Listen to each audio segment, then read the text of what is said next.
जरा सोचिए, क्या हो अगर हमारी यादें, हमारा पूरा का पूरा वजूद सब एक छलावा हो। नहीं नहीं, ये कोई साइंस फिक्शन फिल्म की कहानी नहीं है।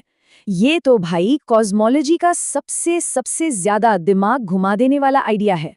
तो चलिए एक ऐसे विचार के समंदर में गोता लगाते हैं जहां साइंस, फिलॉसफी और सच कहूं तो थोड़ा सा डर भी है। ये एक ऐसा आइडिया है जो हमारी हकीकत की बुनियाद को ही हिला कर रख देगा।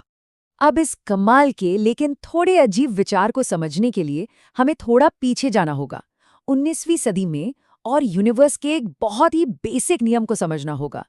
ये हैं लुडविग बोल्ट्जमैन, एक ऐसे साइंटिस्ट जिन्होंने एंट्रोपी नाम की एक चीज पर काम किया। और यही एंट्रोपी वो चाबी है जिससे हम समझ पाते हैं कि हमारा यूनिवर्स आखिर काम कैसे करता है। तो ये एंट्रोपी आखिर है क्या भला? देखो, बहुत सिंपल है। इसे ऐसे समझो, बिखराव या गड़बड़ी का एक नाप। जैसे एक एकदम साफ सुथरा कमरा है तो उसकी एंट्रोपी कम है, और वही कमरा अगर पूरा फैला हुआ है, अस्त व्यस्त, तो मतलब एंट्रोपी बहुत ज्यादा है। बस इतना ही है। अब यूनिवर्स का एक बड़ा सीधा सा नियम है, वक्त के साथ चीजें हमेशा ज्यादा बिखरती हैं। वो अपने आप कभी भी व्यवस्थित नहीं होती। मतलब हमारा कमरा खुद ब खुद तो साफ नहीं होता है ना। बस यही नियम पूरे के पूरे ब्रह्मांड पर लागू होता है। और अगर लॉजिकली देखें तो इसका मतलब ये हुआ कि हमारा यूनिवर्स धीरे धीरे एक ऐसी ठंडी और शांत जगह बनता जा रहा है जहां कुछ भी नहीं होगा। साइंटिस्ट इसे एक नाम देते हैं, हीट डेथ। और देखिए यहीं से असली पहेली की शुरुआत होती है। मतलब अगर यूनिवर्स को बिखराव ही पसंद है तो फिर ये इतनी सुंदर गैलेक्सीज, ये तारे, ग्रह और हम इंसान, ये सब कैसे हैं? ये तो कमाल का ऑर्डर, कमाल की व्यवस्था है। बोल्ट्जमैन का जो आइडिया था ना, वो सच में कमाल का था।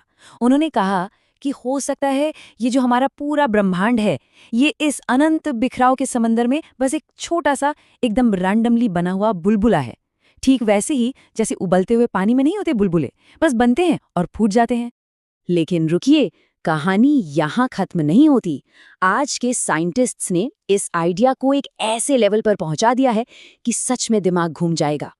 अब सारा खेल है संभावना का, प्रोबेबिलिटी का। सोचिए, अचानक से यूं ही बन जाने के लिए क्या ज्यादा आसान है, एक पूरा का पूरा ब्रह्मांड या फिर सिर्फ एक दिमाग?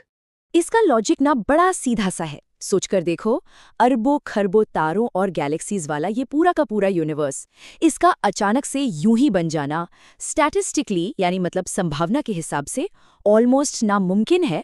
पर इसकी तुलना में सिर्फ एक अकेला सोचने समझने वाला दिमाग, उसका अचानक से बन जाना कहीं ज्यादा आसान है।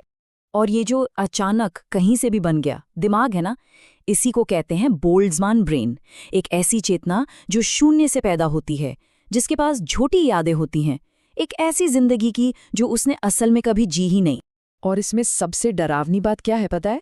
उस दिमाग को कभी पता ही नहीं चलेगा कि उसकी दुनिया, उसकी यादें सब नकली हैं। उसके लिए तो सब कुछ उतना ही असली होगा जितना हमारे लिए है।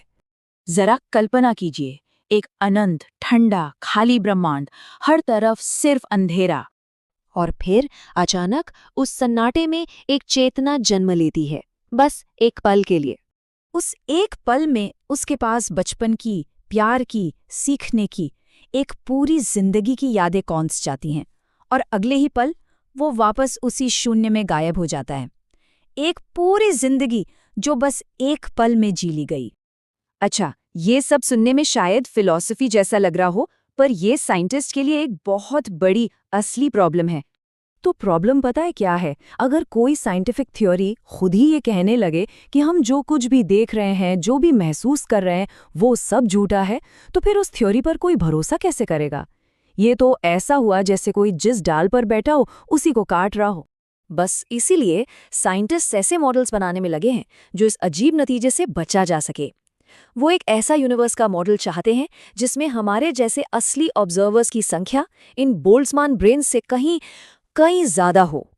तो चलिए घूम फिरकर वापस इसके सबसे गहरे दार्शनिक सवाल पर आते हैं। अगर हम अपनी आंखों देखी और अपनी यादों पर ही भरोसा नहीं कर सकते, तो फिर हम इस ब्रह्मांड के बारे में कुछ भी दावे से कैसे कह सकते हैं? ये चीज तो साइंस की बुनियाद पर ही सवाल उठा देती है। तो सवाल आखिर में यही रह जाता है, क्या हम सच में हैं? या फिर इस अनंत ब्रह्मांड के अंधेरे में बस एक पल के लिए कौंधने वाला कोई रैंडम सा ख्याल है? ये एक ऐसा सवाल है जो शायद हमें हमेशा हमेशा सोचने पर मजबूर करता रहेगा।